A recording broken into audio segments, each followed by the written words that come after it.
Okay, welcome everybody who just logging in and getting started or getting into this webinar. We'll get started here in another minute or two. Just want to make sure all the participants can get into this webinar. The webinar is going to be recorded and you'll receive that link after the session, obviously.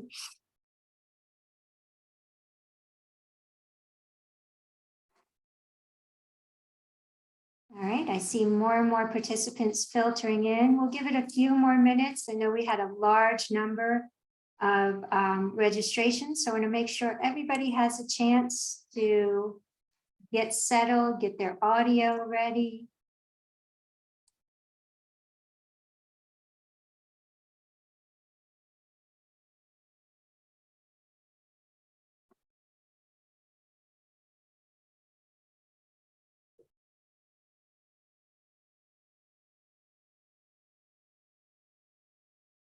I see some familiar names out there. I'm not going to call anybody out, but thank you for attending this session.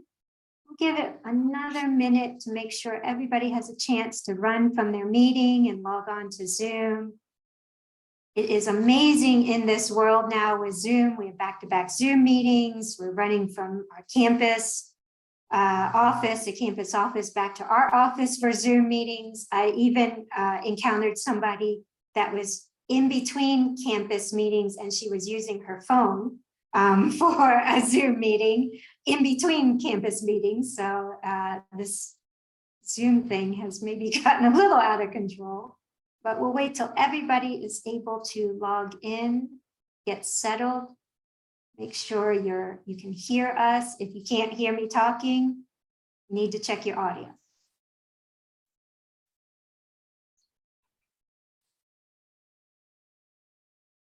Although my former boss used to sit on Zoom meetings and just pretend that he was talking just to fool me. So I will not do that to any of you, although he did that to me a lot. All right, let's making sure. All right, so we're gonna go ahead. I think that number of participants is still climbing, but we will go ahead and get started here. Thank you everybody for attending. This is an exciting panel. I fell into the assessment field. Hopefully that resonated with some of you. Before I introduce our panelists, I am going to do a really quick poll that's a little behind the scenes. About 5 minutes before the session, somebody said, oh, wouldn't it be interesting to do a poll? So we have a poll here. So if anything's misspelled, it's my fault. But I launched the poll, and if you could answer one of these responses, it's choose one, do not select multiple. And I see the numbers going up. Wow, we have some good participation right now. This is incredible. I'd love to get 82% participation on this course evaluations. This is great. All right, so we'll give a couple more minutes and a couple more people hanging out there. We're at 90% participated. So talking about your time in the assessment field, are you new in your role? Are you kind of in that in between? Are you more seasoned, or are you aspiring to be in the assessment field? Give it about 10 more seconds for those of you who have not participated. You've got 9, 8, 7, 6, 5, 4, 3, 2, 1. Okay, all right. So we got 94%. So let me share the results then. And so can everybody see the results? So we have about a third who are in that in between, the 1 to 5 years in assessment. A little bit more than a quarter new in the role, less than a year. Very interesting. About a quarter, more than 5 years. And I was just joking with the panelists that when I first got in the field, seasoned was 10, 11, 12 years. Now I think it's more like 5 5 or 6 years is seasoned, and then some are aspiring. So very, very good. Thank you very much for participating in that poll. I'll go ahead and introduce our esteemed panelists. I am very, very excited to be working with everybody on the panel here. We have had a lot of laughs. Some work got completed, but we have had a lot of laughs. And so I asked each one of them to give their royal assessment name. So I'll start in alphabetical order. Dr. Tara Rhodes is the dancing queen of assessment. But her day job, she actually serves as the director of assessment at Louisiana State University in Baton Rouge, so LSU. And so she leads academic quality efforts, including strategies for direct performance-based assessment of student learning at the course, programmatic, and university levels. And so she has over 2 decades of experience in assessment and outcomes analyses. And so her full bio is on the website, but something that I would like to add personally here is that I met Tara, she probably doesn't remember this, but I met Tara probably 10 years ago. I'm not so sure exactly. And I was younger in the assessment field, and she was always so welcoming and so nice and so kind to me and my mentor at the time that I was with. And so I have appreciated hearing her perspectives on things, all things assessment. So that's my little personal thing. Moving on to Dr. Claudia Stanny. She is the assessment goddess. However, now she does also serve as Director Emeritus, and she served as the Director for the Director of the Center for University Teaching, Learning, and Assessment at the University of West Florida from 2007 until her retirement in 2021.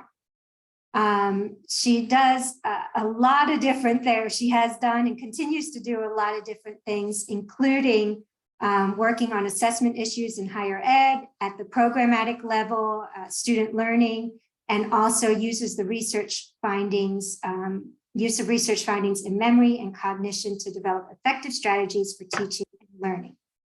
So Claudia probably doesn't remember this either, but years ago I met her at a conference, and I was so enamored with Claudia because she was one of those ones that responded regularly on the assessment listserv, on one of the listservs.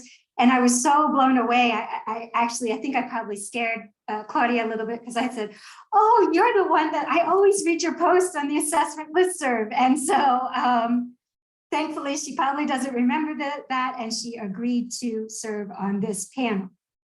All right, last but certainly not least is the Tsarina of assessment, as she's also known, Dr. Catherine Welberg. She currently serves as the Provost and Vice President for Academic Affairs at Athens State University.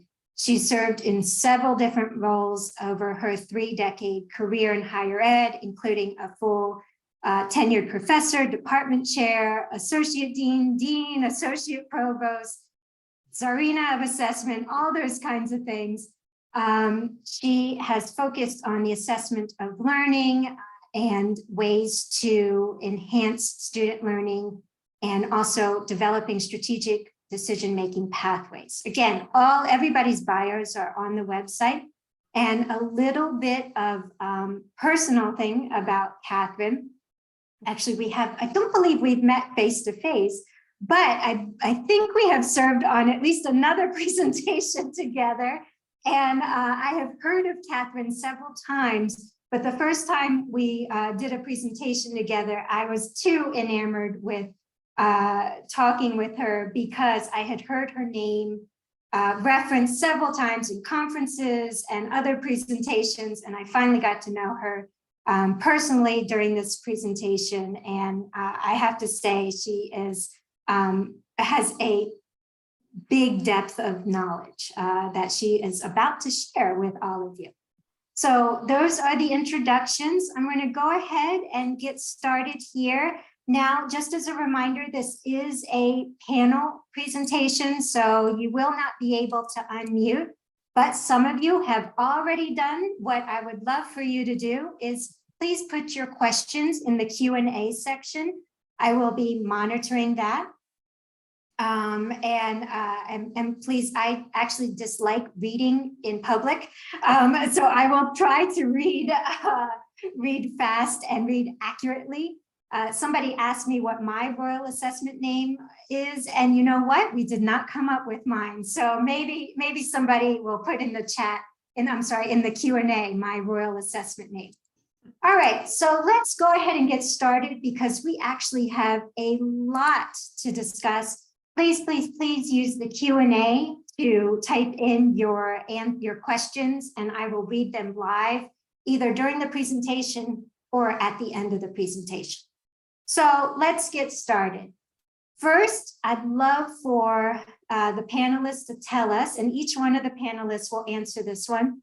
Tell us about how you got mentored into assessment or how you fell down this rabbit hole. And I'll start with Catherine first. Well, great. Thank you. Thank you for inviting us to come together. I think I speak for both Claudia and Tara that this has been a lot of fun preparing for this. And if everyone has as good of a time as we've had already, then you know we're doing a great job and a wonderful way to spend a Tuesday afternoon. So I don't know that I actually got mentored into the assessment field. I'm one of those who fell down the hole. I was an assistant professor. My PhD is in educational psychology, and so writing learning outcomes is something I did, you know, in grad school, and you know, we actually did it for fun, which tells you how very exciting my graduate school time was. But we were getting ready for our visit from HLC, and this was at the beginning stages. So this would have been in the 80s, and it was at the beginning stages when assessment started to be included in the requirements for the accreditation process. And we didn't even have to have data. We just had to have an assessment plan that we were submitting at that point in time.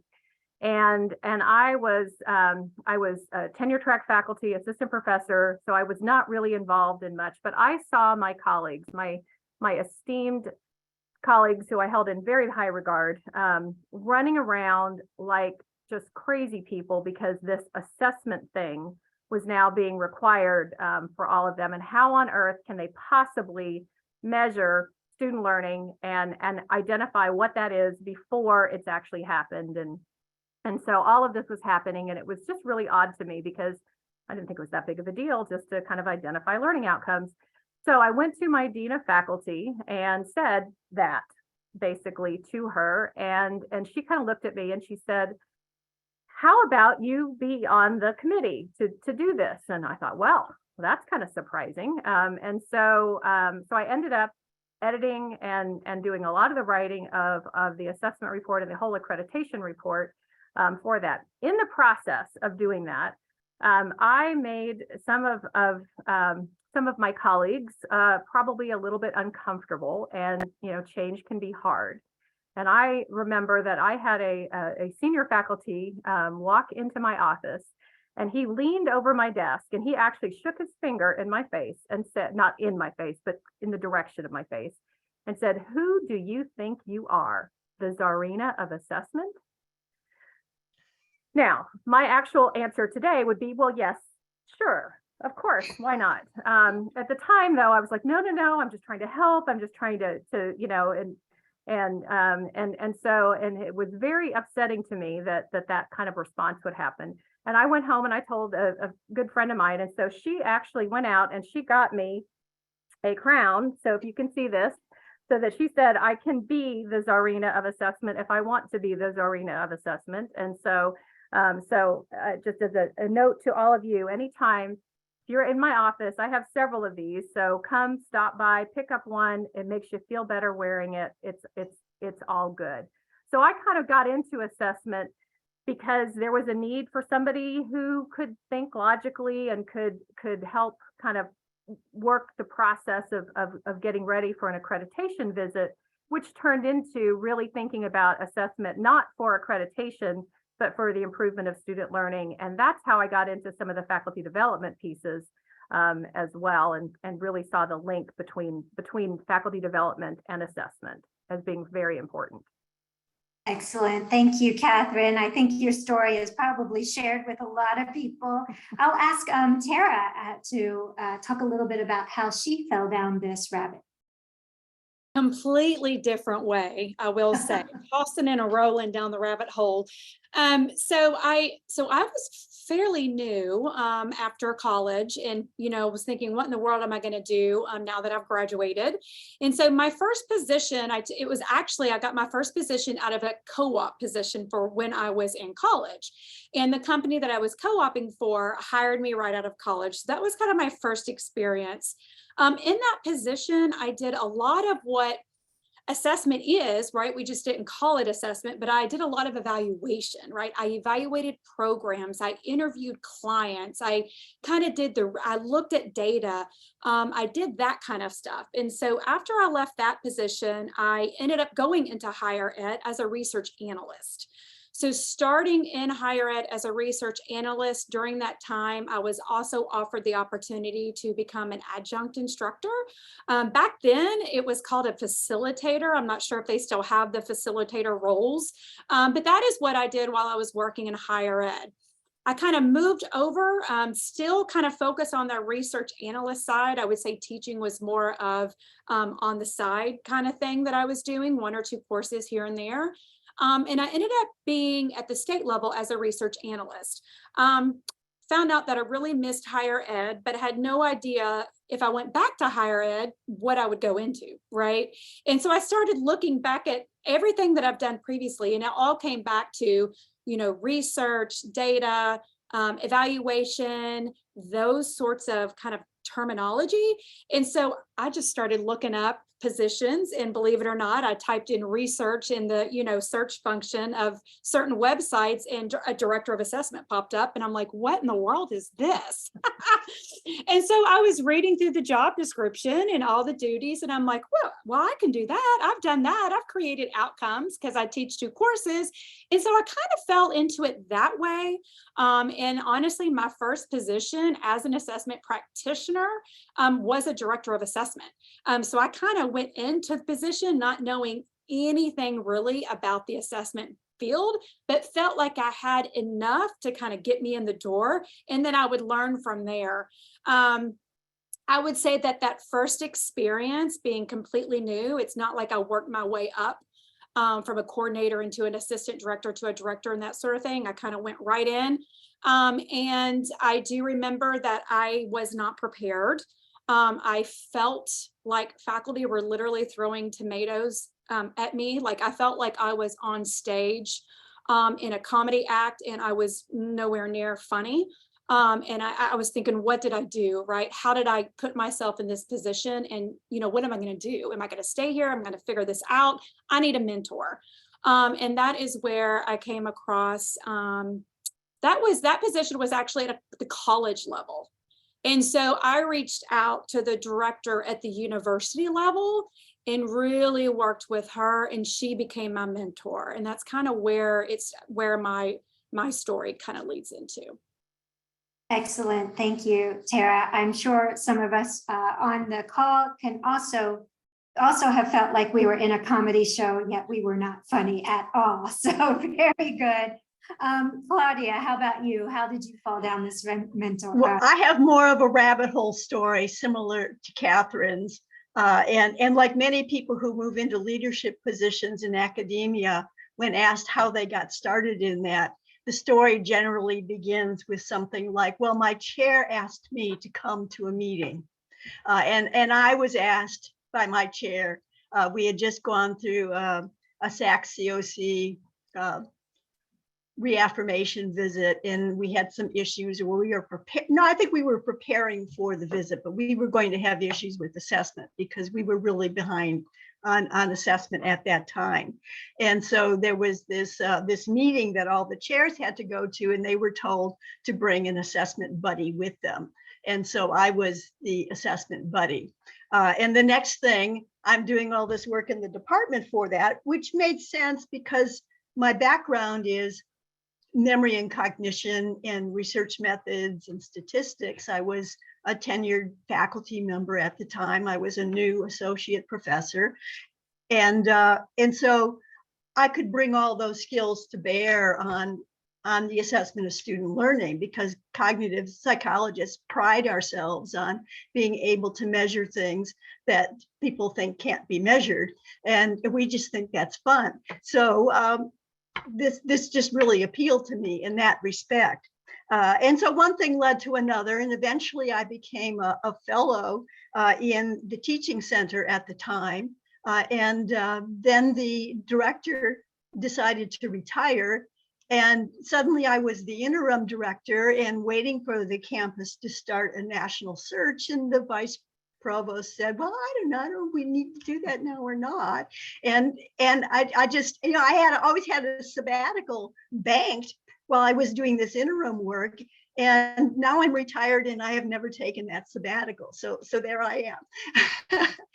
That first year that I was doing that work as the interim director, I kind of gave myself a sabbatical anyway, and kind of did a self-mentoring process where I deliberately selected conferences to attend for my own professional development. Because like Tara, I'm thinking, what am I doing here? I don't know what I'm doing. And I needed to find out how to run a teaching center. I needed to figure out what was really going on with assessment for me, because I had my research methods, but I didn't have Catherine's expertise coming out of educational psychology. And so I sought out conferences that had pre-conference workshops on assessment. AALHE has a great one right now as a pre-conference workshop. AALG didn't exist when I got into this, but NASPA had a nice pre-conference workshop on assessment, which is where I got that. And then as a director, we were bringing some consultants into campus, and those poor consultants didn't know it, but that as I was picking them up from the airport, I was having my private mentoring session. So that was my approach to doing it. And I'm so pleased that Tisha talks about the listserv activity, because those listservs were my mentors as well. Those are wonderful communities. POD has a great listserv for people in faculty development. AALHE has a great listserv for people in assessment. And they are so generous in sharing their expertise with people. I can't say enough about that. But we're running out short on time when we have other questions. We could say so much more. Yeah, thank you, Claudia. I think there's some really good advice in there as well about seeking out information. Although I didn't say it, one might say that I could have stalked certain people in assessment and always looked at their responses on the listserv or went to presentations at that conferences, those kinds of things. All right, so we'll get started on the questions here. And we have more questions than we have time. And I actually see a couple questions in the chat. So this first question, I'm going to state the question, but also there's a specific question in the chat. So Claudia will take the lead on this, and then Tara and Catherine will fill in as needed. But the first question is, throughout your career, what skills, abilities, and dispositions have been useful?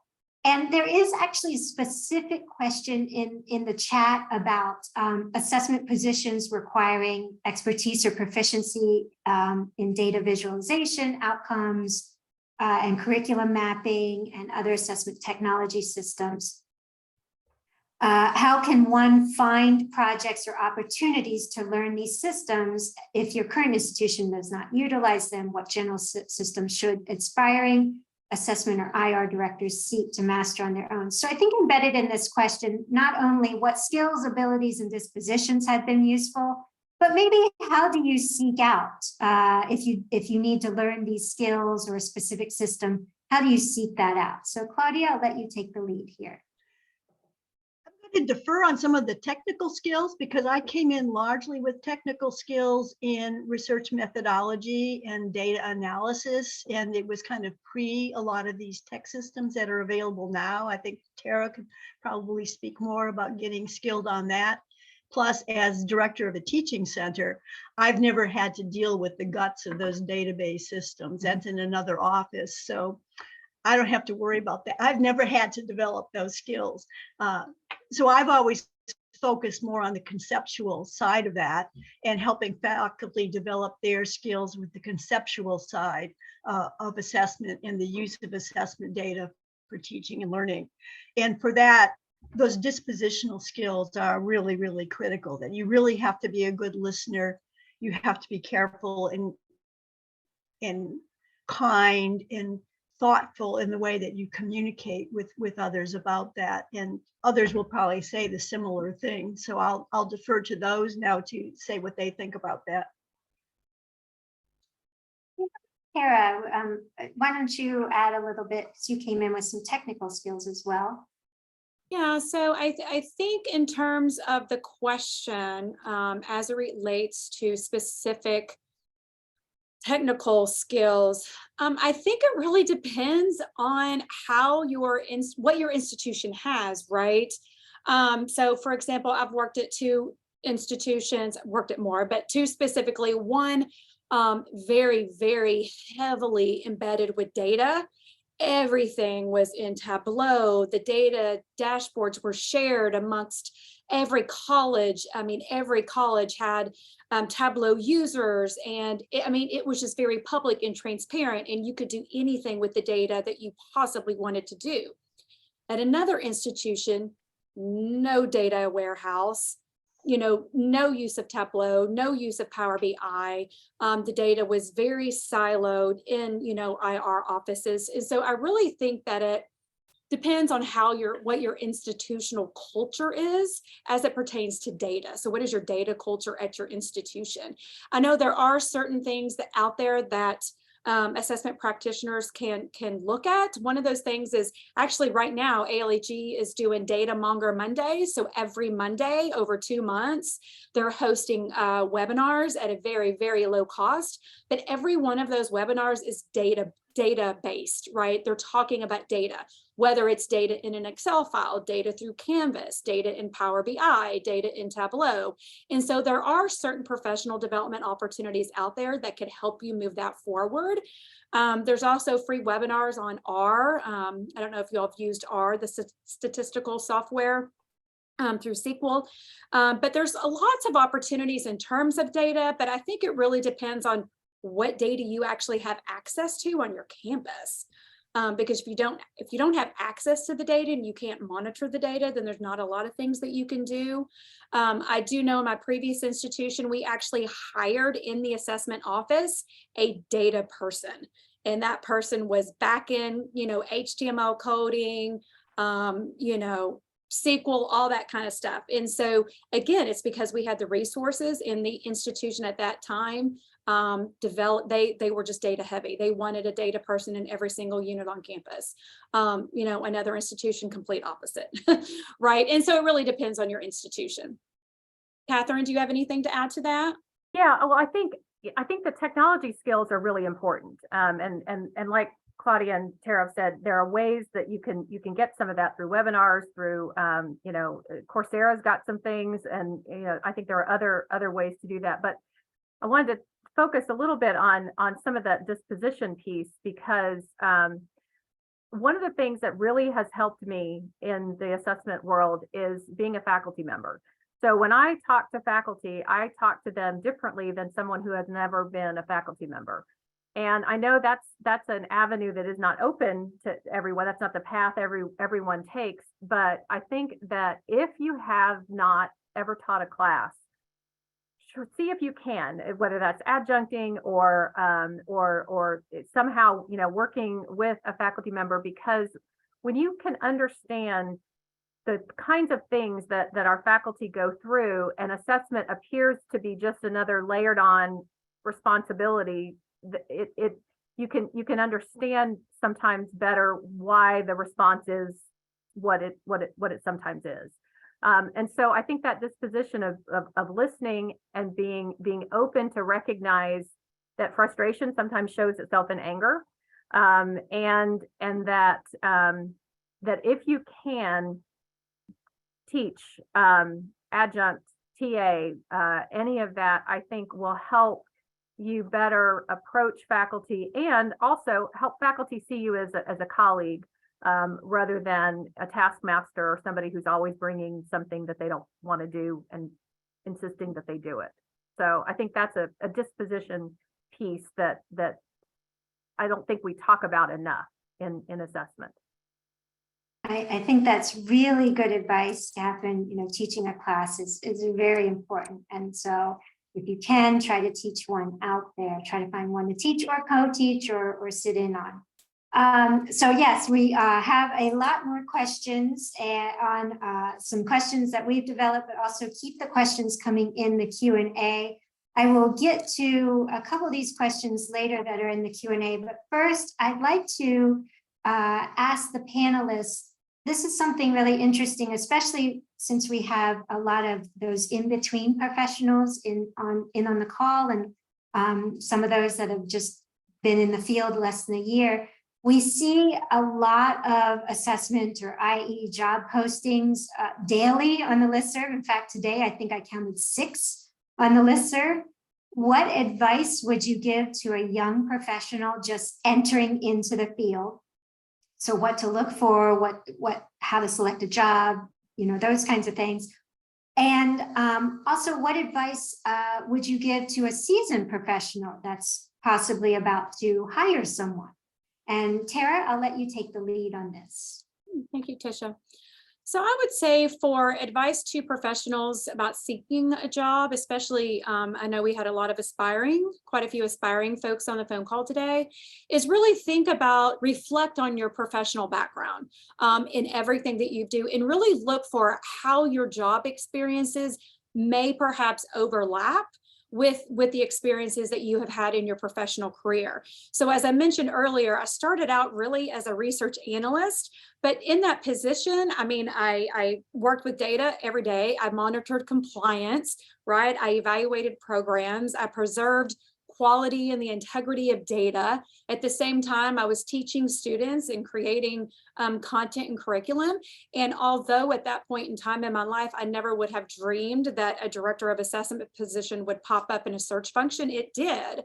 And so just thinking about your professional background experience and how things, even though it's not the same terminology, maybe how they overlap so that you are a good fit for that position. In terms of hiring individuals, so if you are already an assessment practitioner and you're looking to hire, I would say determine your skills, your personal skills, and what you think are skills that are lacking to build your team, right? So if I am very heavily focused maybe in qualitative data, I'm really going to want to bring somebody in that has a strong background in quantitative data. Or if I have no teaching experience, I might want to bring in somebody that has teaching experience. I also don't just want teaching. I've always looked at, believe it or not, from the first time I started hiring people, I thought, why are all these K-12 folks applying for, you know, directors of assessment positions in higher education? And I thought, because they do this every day, like this is what they do. And so don't steer away from your applicants, right? Because those applicants, even in K-12, have tons of experience in assessment. They deal with assessment outcomes, rubrics, performance levels, right, on a daily basis. So again, thinking about those types of positions, keep your mind open. And then also when you're working, you know, if determining what level of the position is. So are you wanting somebody that is a beginner that is literally going to be at a computer doing data work for you? Or are you looking for someone with a little more experience that really truly is going to be client facing? Right? You need them to develop and create content and go out and present workshops and work with faculty one-on-one. Those are 2 completely different types of people that you might be hiring. So thinking about the job duties and tasks of the position and what level it is and where you see that position fitting in your office. Yeah, and just to jump on that, I think that, and I saw a question come across about the listserv that we keep kind of mentioning, and if I think joining the Assess listserv is a great way of kind of keeping up with the things in the field and getting to know different people and places where you can be a mentor or be mentored by some. So I think that's a key thing to do. joining an assessment organization. We've mentioned AALHE a couple of different times, and I think that's again a great place to get to, meet with people who are doing these kinds of things on a regular daily basis. And I think, educating yourself on what are the new theories, what are the new technologies, what are the new approaches that are coming up. And I think Tisha, you're going to share a list of resources at the end. We had some fun putting that together, and there are new things coming out all the time that help with that. So if you're looking at growing in the field, I think those are some ways to really go about doing that. If you're looking at hiring someone, I would just kind of give a plug to the idea of faculty fellows. Faculty fellows often are relatively, I'll call it cheap, inexpensive. A couple of course releases. Sometimes you can bring in a faculty fellow or 2 or 3 on your campus, and they can really help be an ambassador to their departments and their colleges. And if those are rotated every year or 2, you end up with a really good group of people who understand the purposes of what you're trying to do and how to use it, and they're out there doing what you hope that they do. So I think faculty fellows can be a really good way of engaging with others.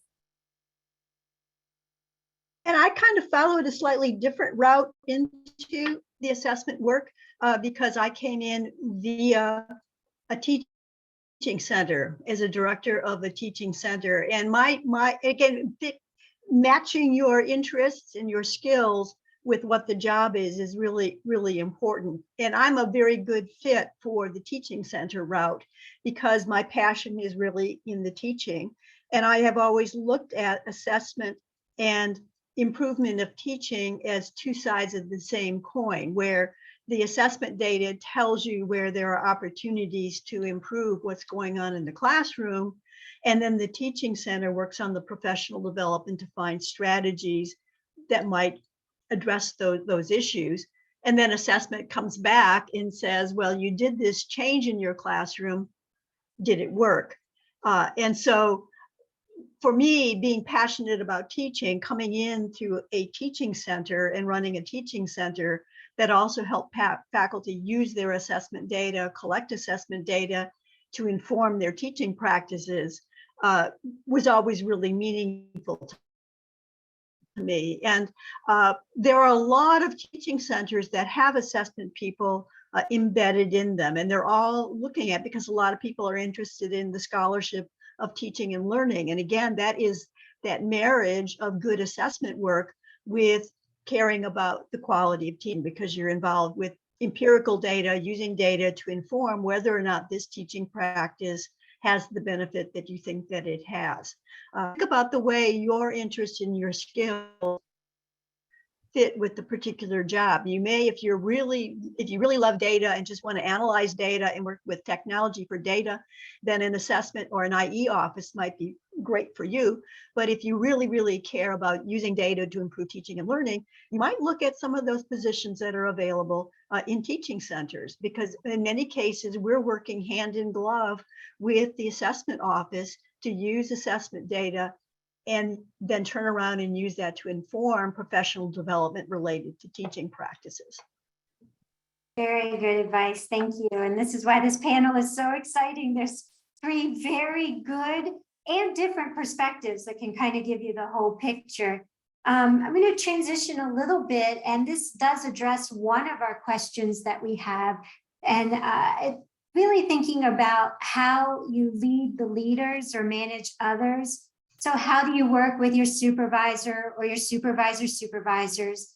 And then also kind of the bookend of that, how do you work with faculty and staff? There's a question in the chat that specifically asks about engaging faculty in assessment that really goes beyond an accreditation requirement. So that might be part of your answer as well. And so I'll ask Catherine to take the lead here. And I think that's a crucial thing. If we're looking at doing assessment because we have to, or because the accreditors are coming and we need to do that, we are going to be doing surface assessment. We may be able to check boxes off, but it's not really going to help us. And I think when people dig in and start recognizing, like Claudia said, it's assessment and teaching and learning are linked, and they need to be linked. And unfortunately, I think we've had a lot of situations where there's an assessment office and there's a teaching learning office, and they don't really talk to each other. My first non-faculty position was as director of a teaching learning center. And it was separate from the assessment office. We didn't report to the same people. We didn't, there was no real connection between that. And that when that happens, you really lose out on doing assessment and going through the process, because it is a process that is designed to improve and enhance the educational experiences of students inside the classroom and outside the classroom. And I think if the focus is always on that, not, oh my gosh, we have to respond to, this particular standard for the accreditor or this particular request from the state. Yeah, that's always going to happen.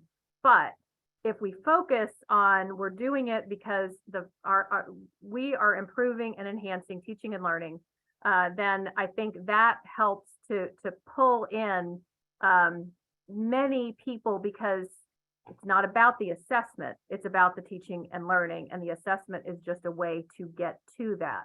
And so I think leading with the question of why, whether you're working with your supervisors or people who you're asking for data, or coordinating with, and this holds true for co-curricular. And I saw there's a question about non-academic areas. I think if we ask why do you do this? What is it that you hope will happen if you do this well? That helps guide the conversation into mission and purpose of whether that's, like I said, a course, registrar's office, whatever, because you're asking why and you're helping them to develop the how piece of that. Our faculty and their departments and our staff in their areas are experts. We're not experts in all those areas, but we can go and ask the right questions, and we can ask them, why is this important? Why do you do this? If you do this well, how will it turn out? What do you hope to see as a result of that? And that really is helping to lead people through that. And so when you can show your supervisors that you are getting engagement, you are getting conversations happening that are in many instances starting maybe little steps at a time, but changing the culture of the institution by really focusing on the mission of a college or university, you're going to be able to get more of the acceptance of what you're doing. And I think that piece of engaging faculty, engaging your provost or your president or your dean in that, if they can understand why people are doing what they're doing and those conversations are happening, then assessment really does get embedded in and across everything that the institution does. And that makes you as an assessment professional look good, because you are engaging everybody in that whole process. Yeah, and one of the things that I always did was lead by example. So running a teaching center, I don't have student learning outcomes, but I did have outcomes that I wanted for what was happening with my workshops with faculty.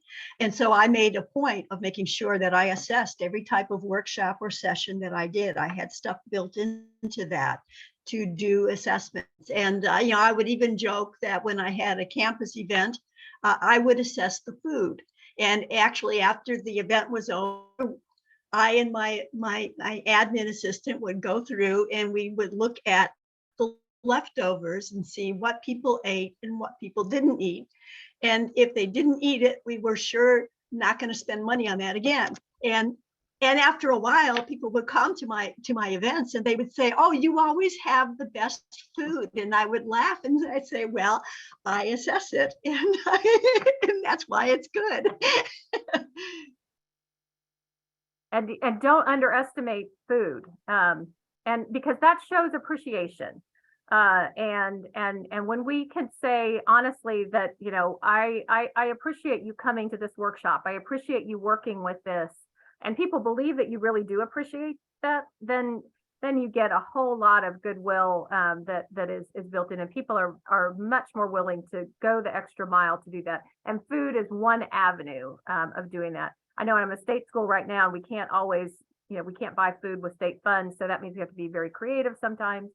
But never underestimate that as a way to show that you care. And we've added, we do a five course series. It's scaffolded for faculty, and at the end they get a certificate, but it's just a piece of paper with, you know, my signature and our assistant, you know, vice provost signature. But I mean, they love it. And it's the most cool thing ever. So it's just the little things. It's the little things that make a And that difference. certificate may not be such a small thing, because many faculty can use that when they are doing their annual evaluations, when they're P&T. going up for tenure and promotion. And so that has consequences for that. I would have many faculty come and have me write a letter to certify what kinds of workshops they had attended when they were going up for tenure and promotion, to indicate that they were serious about the quality of their teaching. So it looks like just a piece of paper when you're handing it out, but it has implications. And if the structure of the reward system in the institution recognizes that as a legitimate reward, and you really have to work on persuading people higher up in the administrative ladder to make sure that that is recognized and respected for things like tenure and promotion, then that can be a very powerful incentive. Mm-hmm. And recognizing the reward structure and knowing what is a reward, I think is crucial. You know, Claudia said she was a cognitive psychologist. I'm a behavioral psychologist, and so, you know, what reinforces behavior. And it's different at different institutions. I found one of the things when I was the director of assessment several years ago, I found that after somebody had done something that I appreciated, I would send them a thank you email, but I would copy the provost on it and their dean. And then often the provost would reply, or the dean would reply back to all and say, oh yes, thank you so much for doing this, or whatever. And it gave that element again of appreciation, and some of those were printed out and put in promotion and tenure files. Excellent, thank you. And I think now you're trying, hopefully everybody can figure out why we had so much fun planning this panel, because there's just so much information. And we did say that we probably wouldn't get through all the questions. So I'm going to move us forward a little bit and ask each one of the panelists to really think about this question and finish this sentence when thinking about the early years of their career. If I only knew, if I only knew. And I'll ask Catherine to take the lead here. Okay, well, and I do want to come back to the question that just came up about how do you make sure the reward structure doesn't encourage unwanted behaviors, because I think that's really important. So I want to make sure we do come back to that. But I think one of the things is if I only knew that that our faculty and our staff really want to engage and be part of things, and that I don't have to do it all myself. And it's better if I go and encourage other people to do that with me. When I was a department chair, to be helpful, I would try and write the reports for my colleagues so they didn't have to do it. And so it ended up, then it was my job, and it never really had the intent that it had. And so I have found that people often want to be asked and they want to be included. And while they may sometimes complain about it, being asked, even if they say no, or I can't do it right now, is something that helps to engage people more in that. And so what I wish I had known then was ask and engage people all the time, and continue to do that even when they say no.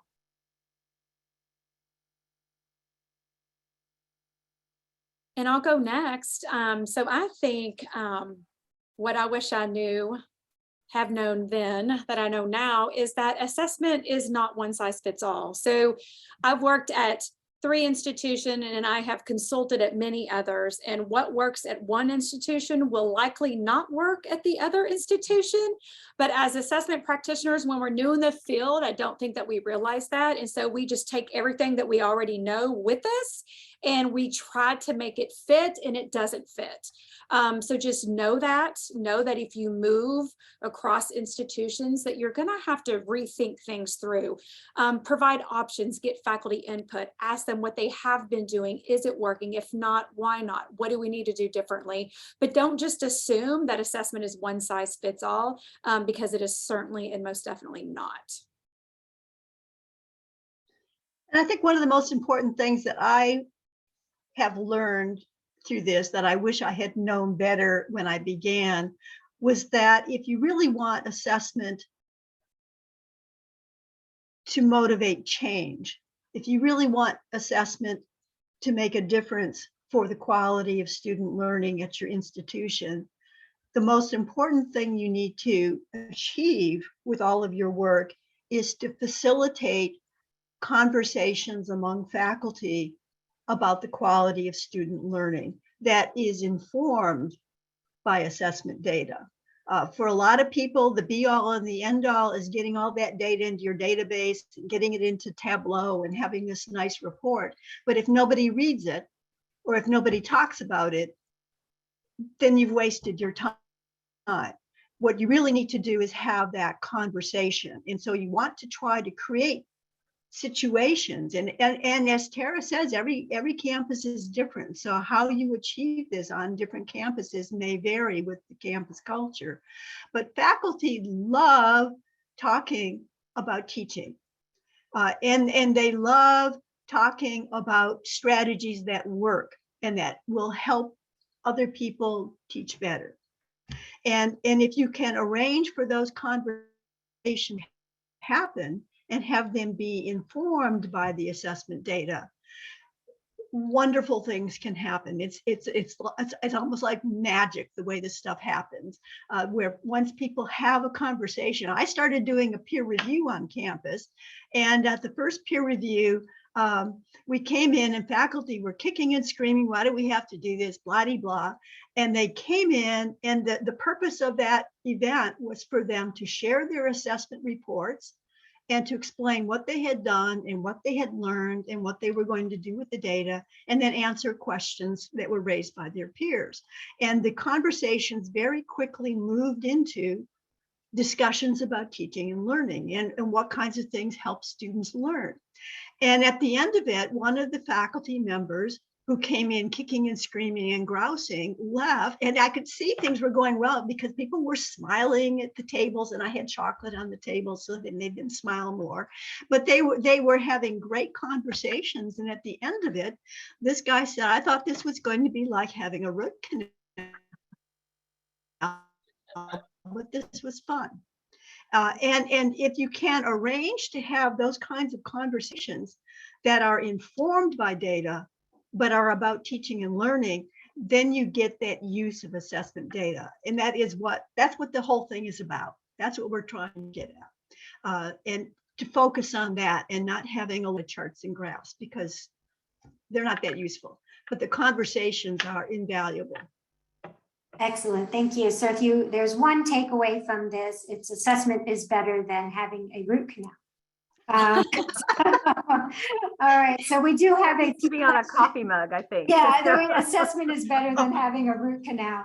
Or as my father-in-law used to say, better than a sharp stick in the eye. Yeah, it's better than a lot of those things. Yes, that's how we sell it. So please keep putting your questions in the Q&A. Catherine responded to the reward structure question. I would say for the non-academic units, although we've said a lot of faculty and talked about academic programs, a lot of the advice that was shared could apply to co-curricular and non-academic programs. So you can just take the word faculty out or academic programs and put in administrators or student affairs professionals. this was. It's all about improving your processes. So It again, if you is. have that It is. conversation, it's informed by data, but what does this mean for how we improve what it is we're here to do? Yeah, excellent. Yeah. It's And the same that process. question, that's a good question. Yeah. Go ahead, Tara. I just wanted to add to the conversations. I think it's important that those conversations, if possible, happen in person or via Zoom. I don't think email is the best avenue to communicate with faculty. I think in emails, it sounds more negative than what it really is. And I find that when I meet with faculty in person, they're just in awe. They're like, oh my goodness, I had no idea. This totally makes sense now. I even had a faculty member bake me cookies and brought me cookies last week. I just thought it was awesome, our conversation that we had. And so they really appreciate meeting in person. So I think if you're starting to find yourself in an email communication and you tend to go back and forth, just stop that. Say, let's meet, let's talk in person. And we will get this figured out, I promise. But it's the in-person where those conversations and the opportunity to build relationships, it really matters with faculty. I like when I was doing these faculty conversations about using assessment data to have faculty at the table who were from completely different colleges and departments. And at first they resisted that because they said, oh, these people don't understand what I'm doing. But that diversity of backgrounds was very beneficial. And many times they had much better conversations because of it. They didn't come in with the same assumptions. And they also then began to build community and relationships beyond the silos of their own department or their own college. And that benefits the institution as a whole. Very good. Building relationships, having those conversations in person, facilitating across different areas, all very important. There is on the screen here, there's a QR code and a little tiny URL to some resources the panelists curated. I will say this, I asked them to list their top 3 resources, and then I looked at the list and we had like 24. So if you do the math, 3 times 3 is about 9, maybe 10. We have a lot more than that, but there's some really good books. In fact, I purchased one book off the list here recently. There are journals focused on assessment, but also some conferences that have been listed as well. So I'll give the panelists one last kind of time to answer a question here. There's one more question hanging out. Where can I find some good examples of assessment dashboards? So I don't know if anybody wants to take the lead on this. Okay, well, so let me jump in and say, well, it depends, because it depends on what you want to look at. There are different I think you really need to look at your own institution, your own mission, and what the purpose of that dashboard is going to be. I think a lot of times we look for data and we don't necessarily ask the question of why this data. And that's why a lot of times I see, retention numbers and, enrollment numbers as in assessment reports, and that's not assessment of learning. That's assessment of something else, perhaps, but it is not assessment of learning. And so I think sometimes some of the canned dashboards that you can purchase have things in it that may not be appropriate for what you are looking at. So I think you've got to ask the question of, what do I want to look at data on a regular basis? And then how can I build that into a dashboard? And then you may find one that's already made and that is reasonably priced, and you can do that, and that's great. But don't try, again, back to the assessment, one size does not fit all, and that's true about dashboards too. I will tell you, Kansas State University has a great dashboard. It's Power BI. So if you're wanting an example of just what one could look like, you may want to look at that one. It's Kansas State University Office of Assessment. And IUPUI has a nice one that's kind of red lights and green lights and yellow lights that I think is also useful. It's got a lot of things in it, which I think is also helpful. I think starting with Catherine's observation of what is your question is critical, and it's like good research. What do you, why are you collecting this data? What do you need to know? What do you care about? And make sure that whatever dashboard you're using answers that question, because if it's asking about other things, that's going to distract you, and you start worrying about what's going on with that dashboard item when it's not really relevant to the things you care about. So make sure that that dashboard has the stuff in it that you care about, that you're trying to promote, things that are related to your mission, and make sure that it's answering your assessment question, not somebody else's. Yeah, I had an advisor in grad school who would say, you value what you measure. And so if you're not if you value something, you're not measuring it, then you don't really value it, and you need to figure out how to measure it. And if you've got a whole bunch of things you're measuring and you don't really care about them, then you're going to start focusing on the wrong things. Yeah, So maybe no we all problem. had the same advisor. Yes, you value what you measure. So thank you, everybody. Thank you. A special thanks to the panelists. This was no small feat. It did require some preparation on them and some of their time. So I want to thank our panelists for sharing their wisdom and just having a candid conversation. I put up on the screen, if you want more information about some resources, there was the QR code here for some resources. Please download the document. Do not try to type, or you can copy and paste the document if you want. And then also on the Weave webpage, there's more resources for white papers, there's courses, more webinars are coming. So thank you, everyone. And this recording will be shared. Hope to see you all next webinar. Bye. Have a great afternoon. Bye.